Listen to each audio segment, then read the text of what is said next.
welcome back to my channel. So before, as you can probably tell by the title, before I even like get into it, I think I'm gonna focus most of this video on international pet travel, because although I've never traveled with my cat inside of the United States, I think it's pretty simple. I think that you only need, as far as like requirements, I think you only need to pay for their like pet ticket, and then also just to make sure that their like vaccines and stuff are like good to go. But I don't think it's like that complicated if you're just flying within the United States. But if you've never seen me before, hi, my name is Ashley. I actually just moved to the Dominican Republic, and I brought my cat with me because why not? I actually really wanted to bring him with me. Like, not bringing him with me was basically not even an option.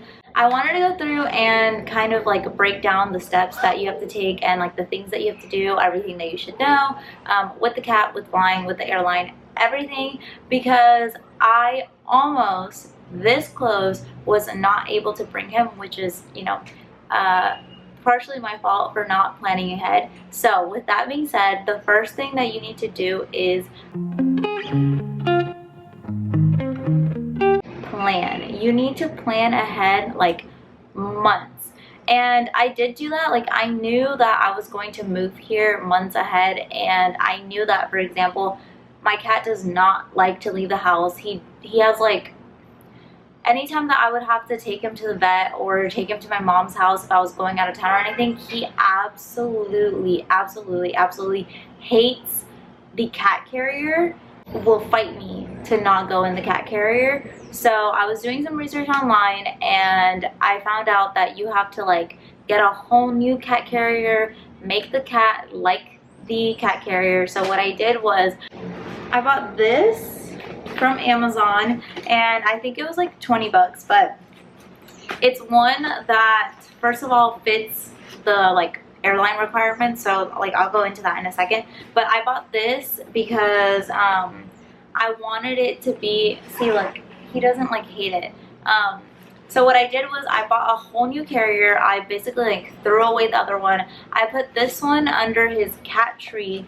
The whole point of it is to basically get him used to it and like it. So I would like put catnip in there and his treats in there and stuff to make sure that he was gonna be like okay with it. So it became kind of like his safe place, and that actually worked out, because when it came time to like fly, he felt way more comfortable inside the carrier than outside of it. So instead of him wanting to leave the carrier and escape, he actually wanted to stay inside the carrier because he felt really safe in it. So that's number one thing. You have to plan ahead for like your cat's emotional state. So that's like one thing. You also have to plan ahead because, first of all, airlines only allow for a certain amount of pets within the cabin at once. And I think that I flew American. I think that American only lets like 4 pets on at the same time. Their website is confusing because their website says that they don't currently not flying animals or something like that, which is why I had to like call them. But I called them and they are. There was like other people at the airport too with their pets. So basically, whenever you finally get a hold of whatever your airline is, this is just my experience with American Airlines, they'll give you a reservation number, which is basically a kind of like add-on that they attach to your reservation that you already have. So you do have to buy your ticket first and then call them. And then with that reservation, I was always like skeptical because you don't have to pay anything while you're on the phone with them or online. It's like once you get to the airport that you pay it. Speaking of that, one of the things that you're gonna have to check too is if the airline even flies animals. So whenever I was trying to pick what airline I was gonna take over here, I realized that not all airlines fly with pets internationally. For example, I came to the Dominican Republic, like I said. Spirit Airlines doesn't come here with them. Sun Country Airlines doesn't come here with them. Southwest Airlines doesn't come with pets internationally. So those are the 3 that I can say off the top of my head. I remember when I was looking to come here specifically, my two options were basically American Airlines or Delta. I ended up going with American just because they had a cheaper flight, not for anything else.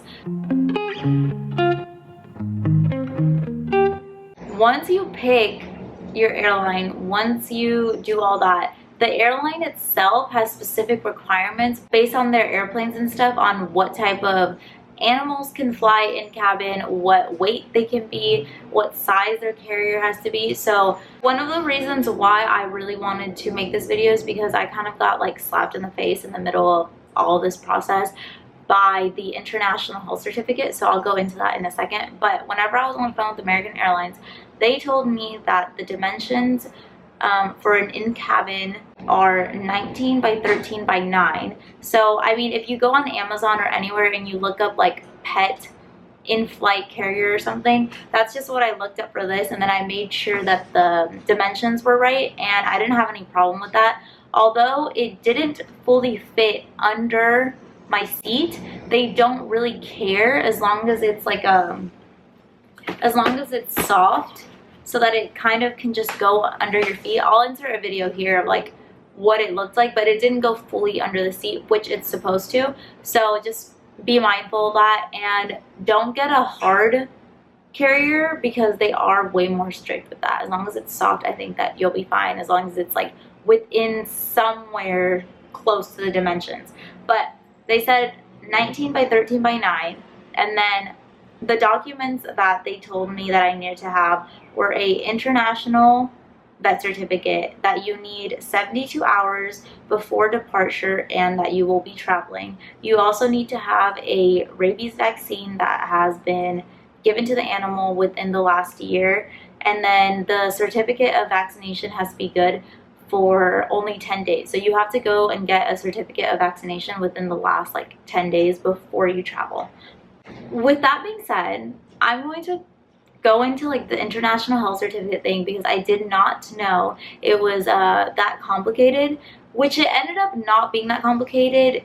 I just had to do a lot of like research on my own, and it caused a lot of like headache and stress. So I wish I would have seen this video and I would have like known. So I'm telling you now. The International Health Certificate, obviously you only need that if you're going to fly internationally, and the requirements are different for each country. So what you're gonna do is you're gonna go to the Animal and Plant Health Inspection Service USDA website and type in pet travel. Once you get to that website, you're going, or you can just Google USDA pet travel requirements, and it should come up. But it is the like Department of Agriculture website, so make sure it's like the official website. Once you get to that website, there's going to be a little search box for you to either like click or search the country that you're going to, your destination. For me, for example, it's the Dominican Republic. You click on your country and then you'll see what the International Health Certificate will be a PDF that you can like download, and on there it'll say what is allowed, what isn't allowed, and all that. The problem with that is that not every vet can do an International Health Certificate. In fact, most vets do not. I knew that I had to have the International Health Certificate 72 hours before I left, and honestly, I don't know why I did this, but I didn't start looking into it until a week before. So a week before I go to get his vaccination and all that, and that's when they tell me, hi. And that's when they told me that they don't do international health certificates, and that I was probably gonna struggle to find someone that could do it within the next like few days, because you do have to be a USDA accredited vet, and not a lot of people are, and if they are, they don't always do the international health certificates. So what ended up happening was that I had to go to a random vet after calling literally 15 places. Everyone said that they either didn't do it or that they were busy and couldn't fit me into their schedule, and that I was not a previous client, so like they couldn't really do that. I ended up finding a place online that's kind of like what they do. They were charging me $300 for the International Health Certificate because it's like what they do. Like nothing against their business, but I was not ready to spend $300 on that. So after calling 15 places, I finally found someone that could fit me into their schedule, and we went and did the International Health Certificate.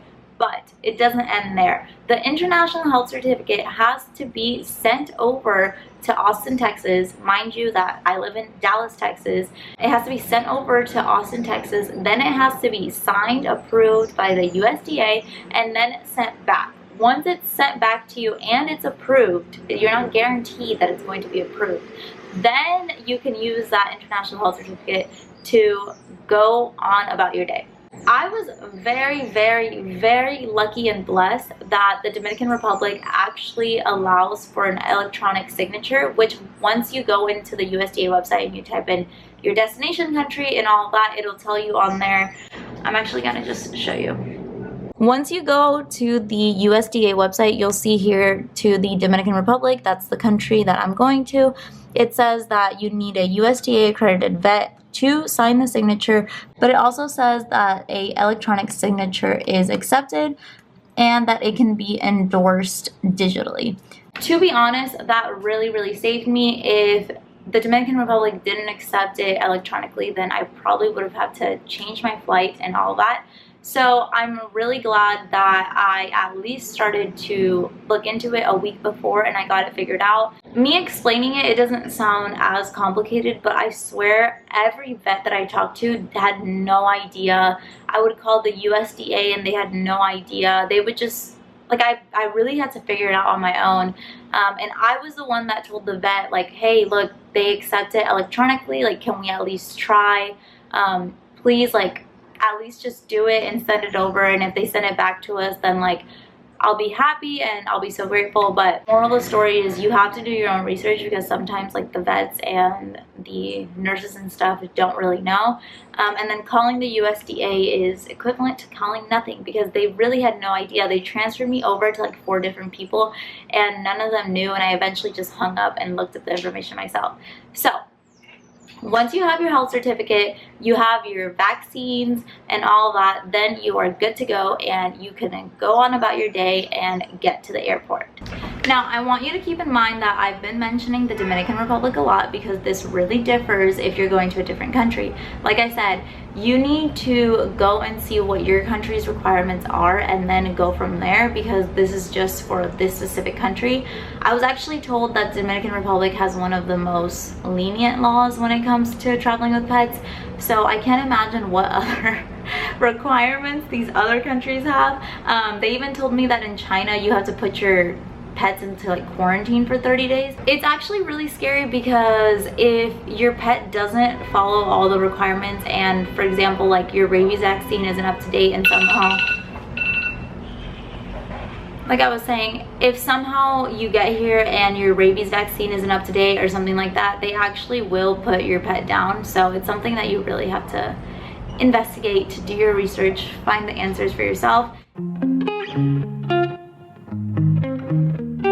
Moving on, once you finally have all of your documents in order, your vaccines, your rabies, your international health certificate, all of that, make sure you have a folder and you have everything paper.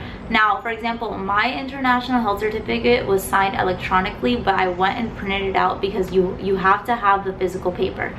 Now, when you go to the airport, make sure to get there super early, like super early. I was there 3.5 hours before my flight was even like supposed to leave.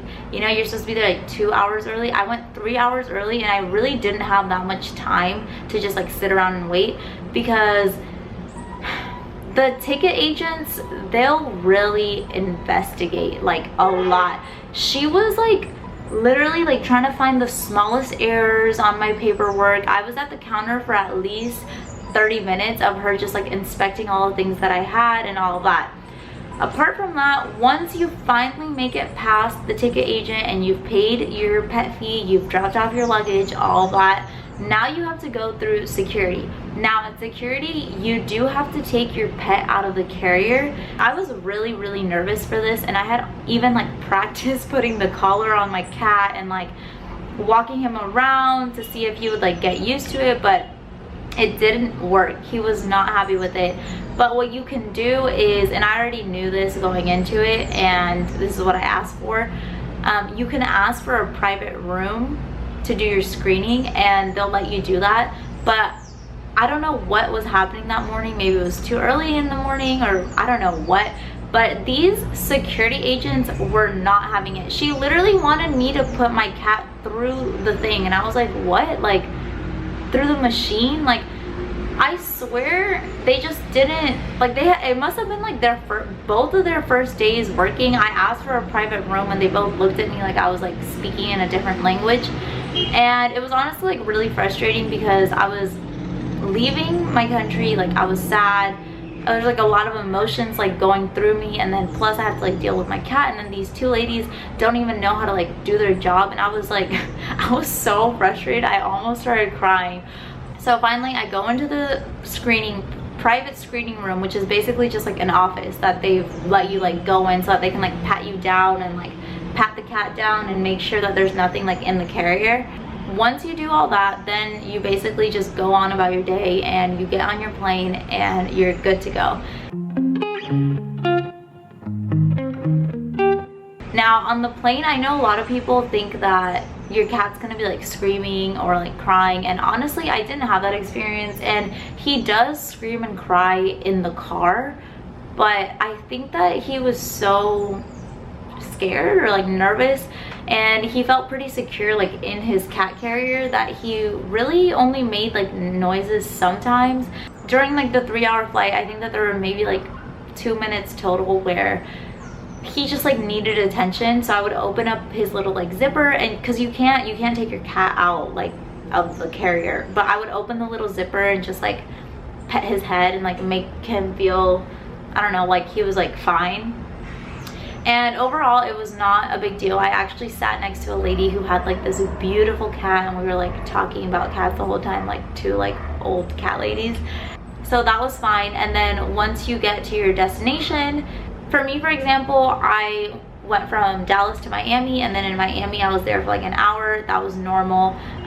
They have pet bathrooms that you can go to, which I did, and I'll insert that clip here.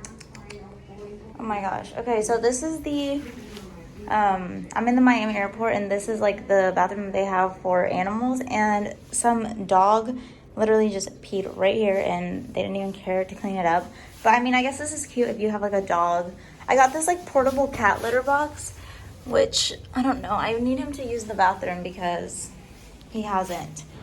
The pet bathroom is for all pets, like if you have a dog, a cat, whatever. And so I went in there and I kind of like let him roam around, and he was not happy with it because it smells like a dog and he does not like dogs.